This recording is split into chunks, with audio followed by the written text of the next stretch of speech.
حضرت عبداللہ ابن عباس رضی اللہ عنہ حضور صلی اللہ علیہ وآلہ وسلم کے چچا عباس رضی اللہ عنہ کے بیٹے تھے۔ وہ ہجرت سے صرف 3 سال پہلے پیدا ہوئے تھے۔ جب نبی صلی اللہ علیہ وآلہ وسلم کی وفات ہوئی تو عبداللہ کی عمر صرف 13 سال تھی۔ جب وہ پیدا ہوئے تو ان کی ماں انہیں نبی صلی اللہ علیہ وآلہ وسلم کے پاس لے گئی۔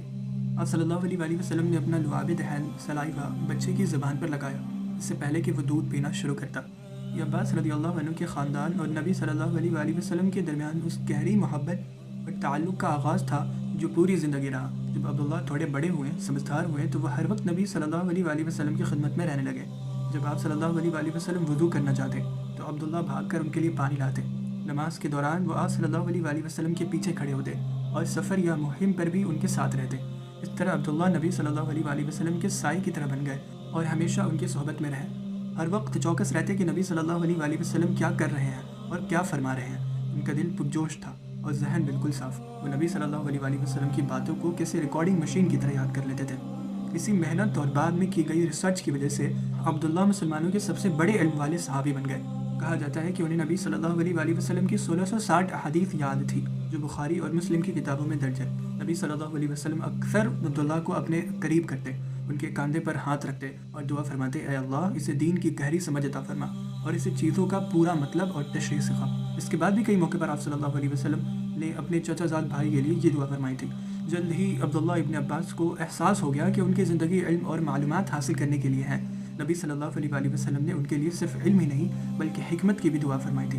عبداللہ اپنا ایک قصہ سناتے ہیں کہ ایک بار نبی صلی اللہ علیہ وآلہ وسلم وضو کرنے والے تھے۔ میں جلدی سے ان کے لیے پانی لے آیا۔ آپ صلی اللہ علیہ وآلہ وسلم میرے اس کام سے خوش ہوئے۔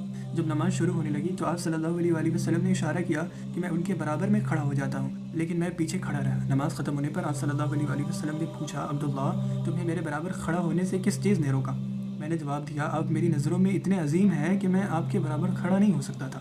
نبی صلی اللہ علیہ وآلہ وسلم نے اپنے ہاتھ آسمان کی طرف اٹھایا، دعا کی، اے اللہ اسے حکمت عطا فرما۔ نبی صلی اللہ علیہ وآلہ وسلم کی یہ دعا ضرور قبول ہوئی کیونکہ عبداللہ نے وقت کے ساتھ ایسی عقل اور حکمت دکھائی جو ان کی عمر سے بہت زیادہ تھی۔ یہ حکمت ان کی لگن اور علم حاصل کرنے کی سخت محنت کا نتیجہ تھی۔ نبی صلی اللہ علیہ وآلہ وسلم کی زندگی میں عبداللہ کبھی ان کی مجلس نہیں چھوڑتے تھے اور جو کچھ آپ صلی اللہ علیہ وآلہ وسلم فرماتے اسے یاد کر لیتے۔ نبی صلی اللہ علیہ وآلہ وسلم کے پردہ فرمانے کے بعد وہ ان صحابہ کے پاس جاتے جو آپ صلی اللہ علیہ وآلہ وسلم کے ساتھ زیادہ وقت رہے تھے تاکہ ان سے مزید سیکھ سکیں۔ جب بھی وہ سنتے کہ کسی کے پاس ایسی حدیث ہے جو انہیں نہیں معلوم تو وہ فوراً ان کے پاس پہنچ جاتے، ہر بات کی سختی سے چھان بین کرتے اور دوسری رپورٹ سے چیک کرتے۔ کبھی کبھی وہ ایک ہی بات کی تصدیق کے لیے 30 الگ الگ صحابہ کے پاس جاتے تھے۔